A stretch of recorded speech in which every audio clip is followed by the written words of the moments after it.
In this video, we're going to be talking about emerging talent requirements for well-being in the recruitment industry in 2023. Now, sourcing talent is, really hard, and it is your job as a recruiter to source the best talent. However, when you want the best talent to work for you, you also need to make sure that you've got the right benefits and the right working environment to suit their health and well-being. So in this video, I'm going to be talking through some of the best ways that you can create the best environment for these emerging young talents in 2023. Now, we all know the challenges of working in recruitment. It's fast-paced, it's demanding, there are tight deadlines, there are difficult clients, but also there's long working hours, particularly at a desk. So that means that you've got to have the right setup in your business to make sure that everybody has the most healthy relationship with that workplace as possible. So first up, we have work-life balance. We want to make sure that everybody's getting the right work-life balance. It's top of everybody's agenda.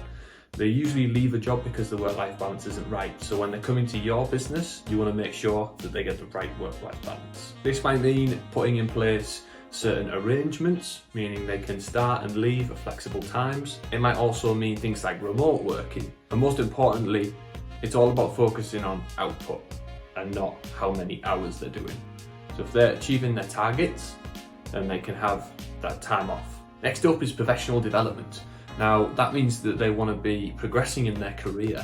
A lot of people actually leave jobs nowadays because, well, they've got nowhere to go. They've either gone as high as they could possibly go, or it looks like the culture within the workplace is promoting from outside and not from within. So the professional development of progressing through the ranks is really important. Equally so, professional development in terms of continued personal development certificates, such as more courses and training, is really important. So in order to have the best company to work for, you've got to be upskilling your staff. Now, as business owners, meaningful work is specific to who we are and why we started the business, but we want to make sure that the employees get that message too. So it's important that they join your business because they value what you do and they value how you serve your clients and the types of clients that you serve. So making sure that you promote what type of work that you do is really important.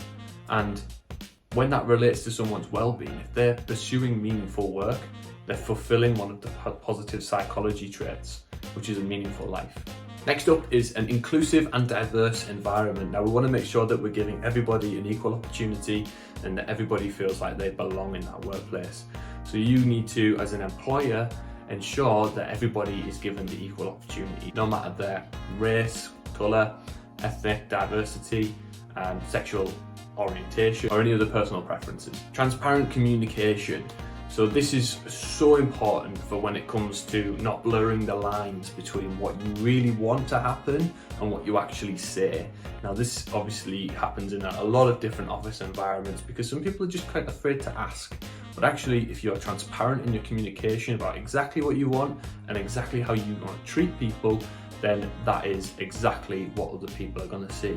And then from there, they'll have more of a trusting relationship with the management and their other colleagues. Wellness programs, one of our favourites. Now, obviously Platinum Wellbeing being the go-to for this, the app that engages with employees to manage their health better and assess. But actually, a wellness program is really important in other ways, such as promoting cycle to work, promoting lunchtime walks, breaks, looking after your physical and mental health at work, and trying not to spread any of those toxic rumours and misinformation that comes across when people are often talking about diets and nutrition and exercise. What's the best for losing weight? What's the best for gaining muscle? What's the best for fixing a bad back? Trying not to spread those mixed messages and trying to stick to real core focused, actual scientific information is really important. So wellness programs need to be led by the health professionals.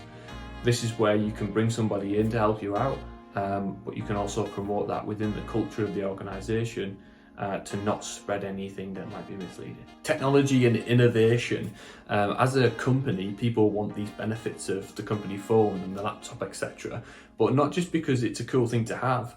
There are a lot of people out there suffering with digital poverty. Now, we want to be making sure that people have the tools that they need to succeed. So everything that should be as simple as a company phone and a company laptop and a safe place to work is really important, especially when it comes to your occupational health needs as well.